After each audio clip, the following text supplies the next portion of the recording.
Assalamualaikum warahmatullahi wabarakatuh. Kali ini saya akan melakukan atau membuat tutorial tentang penggunaan perintah DML menggunakan command line. Oke, sebelum dimulai pastikan Anda mengaktifkan program SAM Control Panel-nya di sini. Nah, pada modul Apache dan MySQL kita tekan tombol Start-nya. Nah, kemudian apabila dua modul ini sudah berjalan seperti ini, maka ini bisa kita minimize saja. Kemudian kita lanjutkan membuka command line-nya. Di sini saya menggunakan command line saja ya, atau command prompt. Kemudian apabila sudah terbuka, kita masuk ke MySQL-nya dengan menginputkan alamat seperti ini. Karena tadi program SAM-nya punya saya diinstal di drive C, maka saya masuk ke drive C. Kemudian diketikkan perintah seperti ini, cd sam, kemudian masuk ke MySQL, kemudian bin. Kemudian diketikkan kembali min u. Ini kalau misalnya Anda mau masuk sebagai root, maka usernya itu sini dituliskan root. Kalau misalnya Anda memasukkan user, berarti nanti rootnya diganti user seperti itu. Kemudian min p, saya enter. Nah, karena di sini saya menggunakan password, maka saya menginputkan password saya.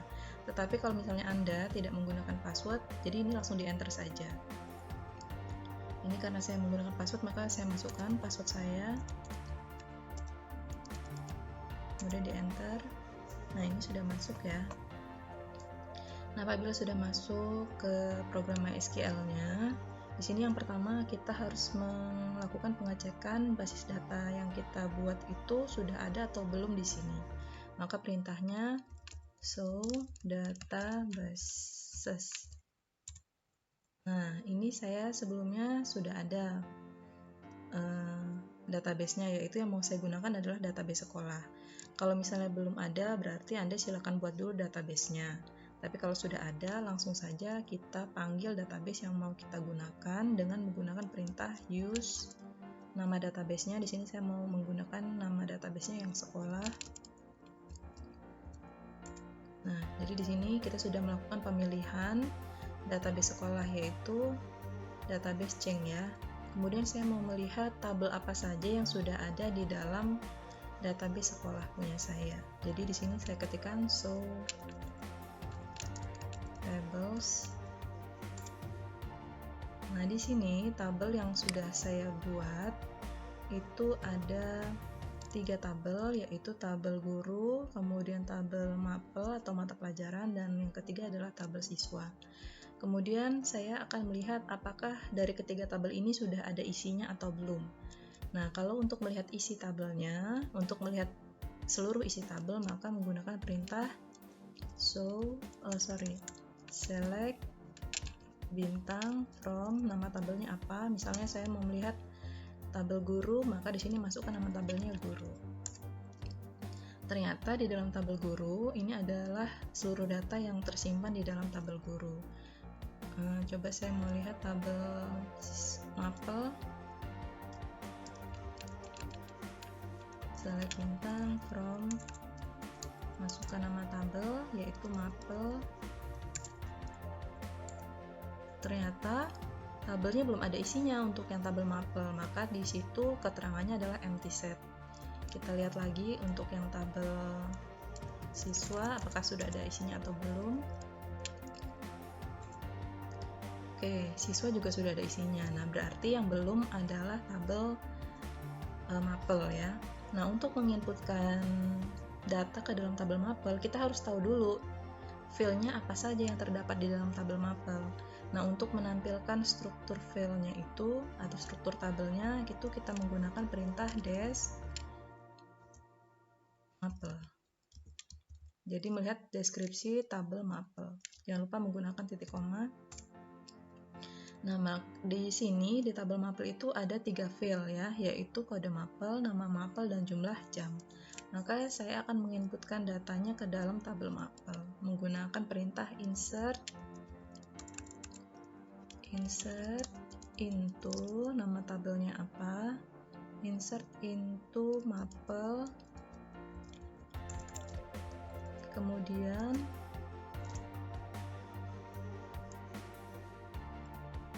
value, maksudnya menginputkan ke dalam tabel mapel nilainya apa.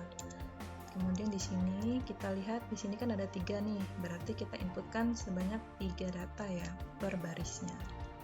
Karena di sini dia menggunakan varchar, maka kita menggunakan tanda petik. Jadi kode mapel misalnya DDG. Kemudian koma, itu pemisahnya, nama mapelnya saya masukkan misalnya dasar desain grafis. Kemudian jangan lupa petiknya, jumlah jamnya berapa. Jadi misalnya di sini jumlah jamnya 3 JP. Nah, untuk selesai menginputkan harus ditambahkan titik koma. Ini ya, kita lihat apakah sudah masuk datanya. Bintang from mapel. Nah, ini ya, datanya sudah masuk. Ini kalau misalnya mau menginputkan satu data seperti ini, tetapi kalau misalnya banyak data yang mau kita inputkan, maka bisa dilakukan dengan cara seperti ini.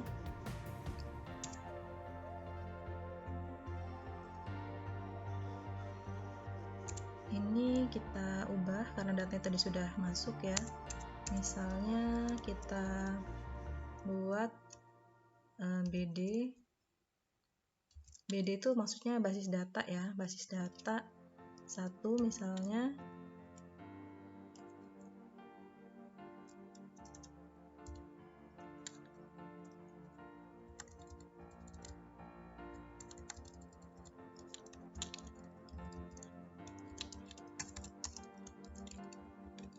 Basis data,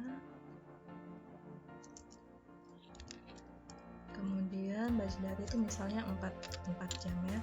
Kemudian kalau kita mau menambahkan datanya lebih dari 1, maka di sini kita kasih koma, jangan titik koma. Maka dia akan menginputkan data yang berikutnya. Nah, ini saya ubah lagi misalnya yang kedua misalnya.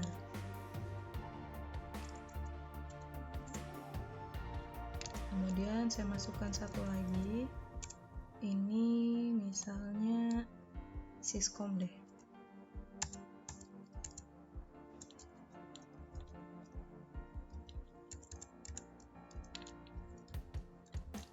Seperti ini ya.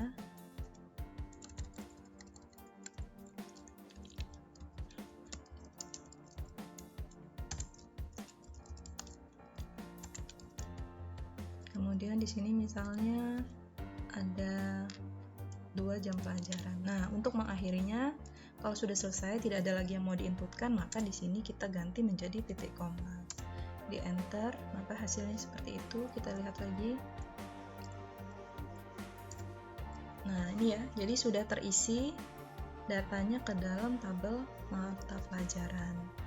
Nah, kemudian apabila sudah ini, jadi tadi yang pertama itu melakukan penginputan data ke semua tabel yang saya miliki di dalam database ini ya, database sekolah ini tadi. Maka tadi tabelnya ada tabel guru, tabel siswa, tabel mapel. Nah, untuk memanggil data keseluruhan di dalam sebuah tabel itu menggunakan perintah select bintang from nama tabelnya. Misalnya di sini tabel mapel. Nah, kemudian kalau misalnya kita mau menginputkan atau kita misalnya mau memanggil datanya itu tidak keseluruhan, tetapi hanya beberapa field saja yang mau ditampilkan, maka sama menggunakan perintah select juga, tetapi kita panggil fieldnya. Jadi seperti ini. Select apa ya, misalnya kita mau memanggil mau memunculkan hanya nama mapel dan jumlah jam saja misalnya.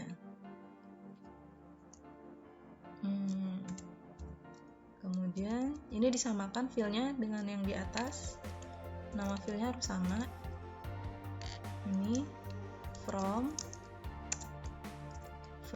mapel ya, from tabel mapel maksudnya. Jadi di sini kita mau menampilkan nama mapel, jumlah mapel dari tabel mapel yang seperti apa ketentuannya. Yang where di sini saya mau memanggil yang jumlah jamnya itu 3 jam pelajaran. Jadi di sini saya mau memanggil yang jumlah jamnya sama dengan seperti ini ya. Ini 3 JP.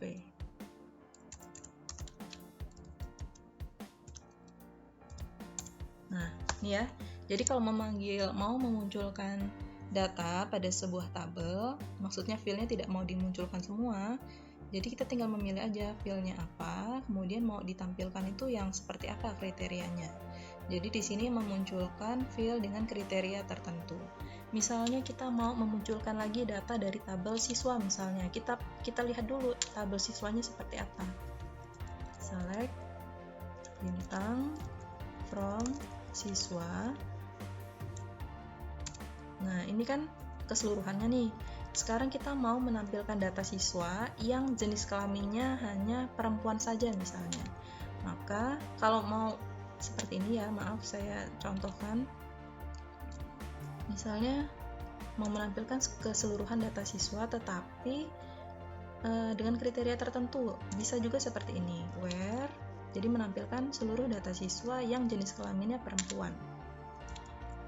Where JK ya, jadi di sini karena nama filenya adalah JK, berarti saya masukkan JK sama dengan, di sini kita kasih petik karena dia bukan angka, jadi di sini dituliskan perempuan. Nah ya, jadi yang dipanggil itu hanya siswa yang jenis kelaminnya perempuan. Kemudian kita coba lagi untuk pemanggilan data. Ini saya tidak mau menampilkan data secara keseluruhan, jadi yang saya panggil hanya nama siswa dan jenis kelaminnya saja ya. Misalnya nama siswa, JK dari from tabelnya apa? Siswa. Kemudian misalnya di sini where yang jenis kelaminnya laki-laki.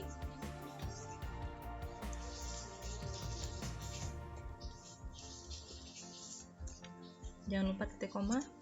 Ya, jadi menampilkan data hanya fill nama dan jenis kelamin saja dengan kriteria yang jenis kelaminnya laki-laki. Nah, nanti Anda bisa bereksperimen dengan tabel-tabel yang lain. Kemudian misalnya di sini saya mau menghapus ya. Mau menghapus misalnya kita lihat dulu datanya. Select bintang from guru misalnya di sini. Ya. Nah, misalnya ternyata di tahun ajaran ini Pak Joko itu tidak mengajar lagi di tempat kita, maka datanya mau dihapus ya. Maka di sini kita bisa masukkan perintahnya untuk menghapus data itu adalah delete from guru, kemudian where. Misalnya kita mau berdasarkan NIP ya, boleh NIP sama dengan di sini misalnya karena dia angka kita tidak perlu pakai petik tuh. Masukkan saja NIP-nya 19811. Ya, nih. Jadi untuk menghapus data dari tabel guru. Kita sekarang cek apakah masih ada datanya Pak Joko di sini.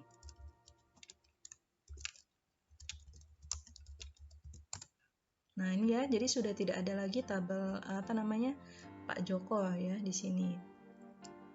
Kemudian kita misalnya mau edit data dari ini kan tadi delete ya. kita mau merubah, misalnya ada siswa yang alamatnya berpindah tempat ya. Jadi misalnya siswa kita mau memunculkan atau mau mengupdate data siswa. Sini kita munculkan dulu. Jadi setiap mau merubah suatu data itu kita pastikan dulu datanya apa yang mau dirubah. Jadi kita tampilkan dulu seluruh datanya. Misalnya dari tabel siswa. Nah, di sini. Jadi misalnya si Askiara ini sudah pindah alamatnya, mau kita rubah. Nah, kita bisa menggunakan update ya.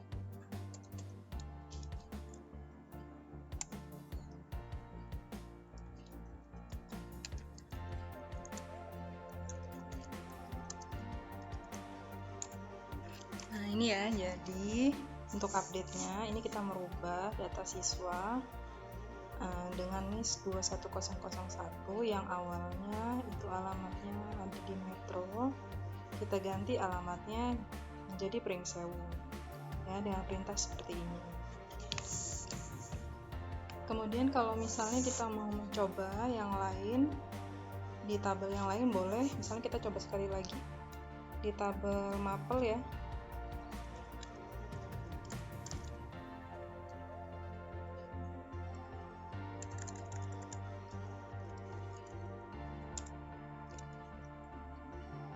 Kemudian di sini misalnya kita mau ganti jumlah jam untuk mapel Siskom, misalnya 4 jam. Caranya sama, menggunakan perintah update.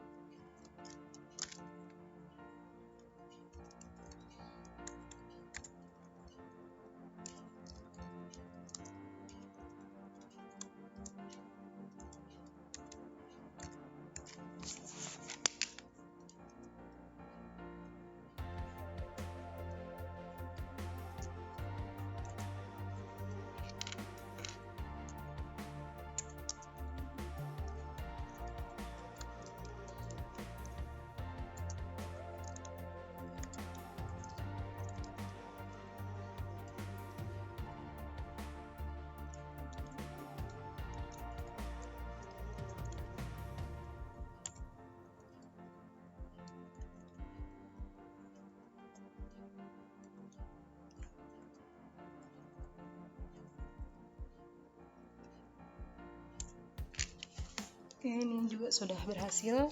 Jadi jumlah jam untuk mapel Siskomnya juga sudah berubah.